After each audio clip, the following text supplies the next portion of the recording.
Hi there, everyone. This is Sean 71986. I hope you're having a fantastic Thursday. I've been thinking about talking about this video, and I figured, it would be an interesting story to tell. Yes, you already know. This past Monday was Black Monday. To me, Black Monday is a wonderful and beautiful holiday for me. It's the month where, if you don't know what Black Monday is the day after the season where coaches, coordinators, and the GMs get fired. So I guess we could be talking about all this. I guess we're going to be talking about all the coaches being fired. So let's get to it. We'll start off nice and slow. Although the first one coordinator who got fired will technically happen on a Sunday, but we count this on its Black Monday. First up will be Ken Dorsey. Technically, Ken Dorsey was once considered a potential head coach candidate during his time with the Bills in 2022, but it hasn't panned out that way. Mainly because Dorsey didn't have a QB like Josh Allen throwing the football. And many forget that his play calling was so sloppy in 2023 that he was fired mid-season. With how much of a mess the Cleveland Browns offense was, it's obvious somebody was going to be the scapegoat. And it turned out to be Dorsey.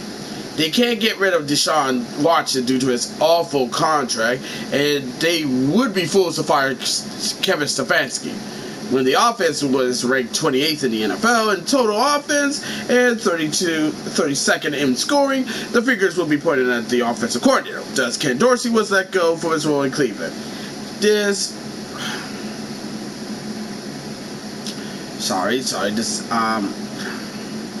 It crashed. Thus, Ken Dorsey was let go of his role in Cleveland. This should not be the last of Dorsey in the NFL, as he could get another role as a QB coach in the NFL. Jerod Mayo, former head coach of the Patriots.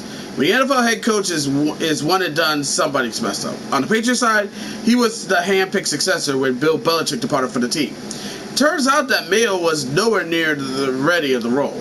That's what happens when a coach with no coordinator experience and a position coach gets the role.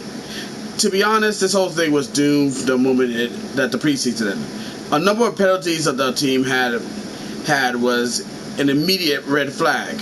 It also didn't help that he was way too hesitant to play Drake Mayer when Joey Prescott was horrible. Also, for some defensive-minded guru coach, the defense was so pathetically outmaneuvered, it failed to make game adjustments. The Titans game was pretty much the next nail in the coffin for him as a head coach. When he decided not to go for two against the Titans after the Drake Mayer miracle play, the game was over. Mayer secured the win yesterday and straight up laughed about it on the sidelines. Was the final nail. Oh, yeah, man, I remember that one. See, Patriots would take it, and if they would have lost that game, they would have clinched the number one seed. But Mayo decided, I ain't going out like that. So he decided to destroy the tank, and, well, there you go. Now watch the Patriots hire Mike Vrabel to coach this team. As for Mayo, he should land back on his feet as a position coach, maybe with a certain Carolina team in college. Alex Van Pelt. I will be brief on this one. The moment Jerod Mayo got fired, the clock was ticking off Alex Van Pelt. The Patriots was going to clean house, and they are going to include coordinators. Honestly, Van Pelt did an extra job at helping Drake Mayo's development.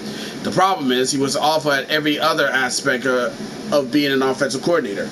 Van Pelt still has potential as a long-term NFL head coach, but he was way over his head as a head coach. In a few years, Van Pelt should get another chance as a coordinator role, but it won't be for the Patriots, that's guaranteed. Doug Peterson, former head coach of the Jacksonville Jaguars. We all have an expiration date. Never forget about that. Out of all the coaching firings that have occurred, this one was the most predictable one. Honestly, there was a case where Peterson should have been fired after last season's collapse. Heck, I was one of the many people who thought he would be out of a job after the bye week, given how the locker room has been. With many points to the biggest problem with Coach Peterson, the coach, was the franchise QB regressing under his tenure. What happened in Philadelphia with Carson Wentz, and it was going in a similar direction with Trevor Lawrence, who regressed a lot. To save Lawrence, there had to be a coaching change. There was not only an if, but when this was going to get done, and the Confederate decided to fire him now. With all the stuff going on with Peterson and how his time at Jacksonville ended, this might be it for him as an NFL head coach. After all, he got a Super Bowl win, and that can't be taken away from him. If this is it for Peterson as a coaching in the NFL, I wish him luck. As for the GM Trent Blake, he is going nowhere and will help the Confine find a new head coach. Lou Anarumo, the defensive coordinator for the Cincinnati Bengals. With many thought the Bengals would have fired a coach, many point to the figure as Zach Taylor. Then many remember that the Bengals kept Marvin Lewis for as long as they did.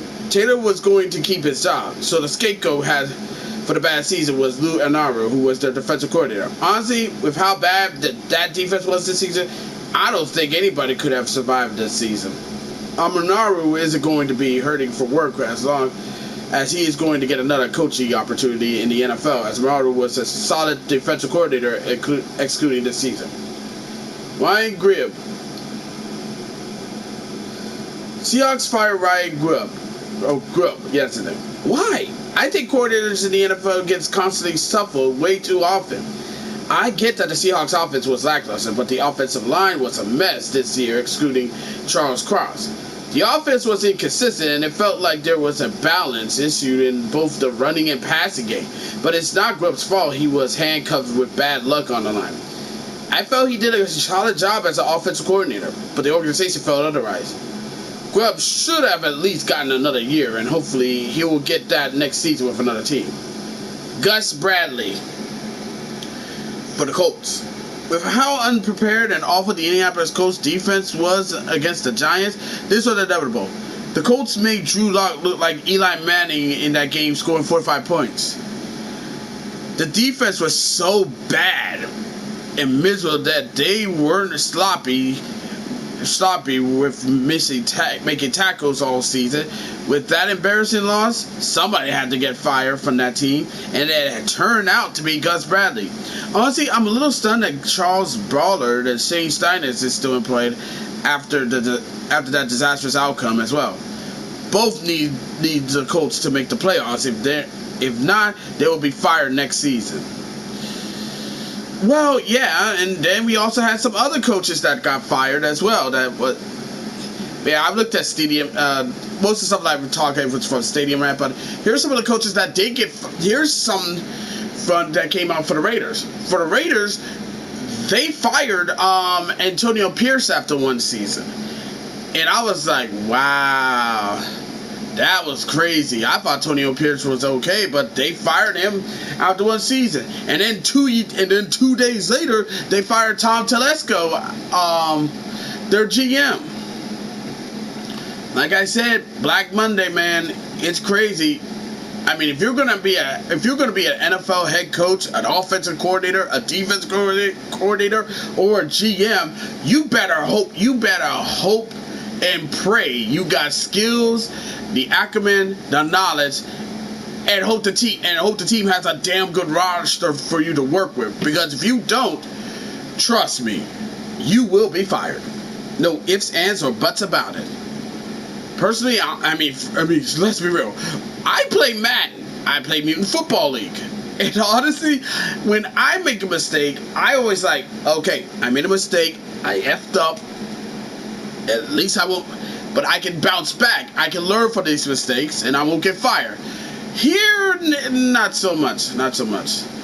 Although if I have to say the one coach that was really terrible, it will be hands down without a shadow of a fucking doubt. Gerard Mayo, because he was definitely a terrible head coach for the New England Patriots. And honestly, winning that meaningless game that purposely destroyed the Patriots' tank and chance to get the number one pick in this year's draft, That was all she wrote. But I mean, yes, I know everybody said, but he got the Patriots got the number 2 pick in the draft. Yeah, but they weren't looking for the number 2 pick in the draft. They were looking at the number 1 pick in the draft. If you're in a season, I get it, and I know what people are gonna say. It's like you played to win the game. I get it. You played to win the game. You don't tank. You gotta play to win the game. I know, but at the same time, when there's a generational quarterback or someone you want to get in the draft and you want to take a chance on that, sometimes you're gonna have to sacrifice a season or two, sacrifice a season just to get that number 1 pick in the draft. I mean, and like I said, for the Patriots, worst case scenario, they can pull a fucking Chicago Bear. They can pull a fucking Carolina Panthers move and trade, I don't know, next year's first overall pick and probably a star player to the Titans, so you can get the number 1 pick to draft for them, and then it could go down to the whole, and then it could go down to the whole, like, your season is in the goddamn shitter. Your team's not doing so goddamn well. Your team's not doing so goddamn motherfucking well. And that first overall pick that you traded, it became that first round pick that you traded, it became the first overall pick because you tank hard, and the Titans got that first overall pick, and they'll use that to build up their future. And nobody tried to tell me, that'll never happen to the Patriots. Yeah, just like how the Patriots and Bill Belichick could win a Super Bowl without Tom Brady. And look how well that one turned out. Listen, I know my shit. Listen, I know football, man. I know what's going on this one. And I don't want to hear no one try to go on the motherfucking comment section on this video and try to tell me I don't know shit about ball. Bitch, I know ball. I know ball. I've been watching football since I was 5 years old. Shit, I've been playing Madden. Hell, I even draw freaking playbooks in my head. So, don't play with me. Don't play with me.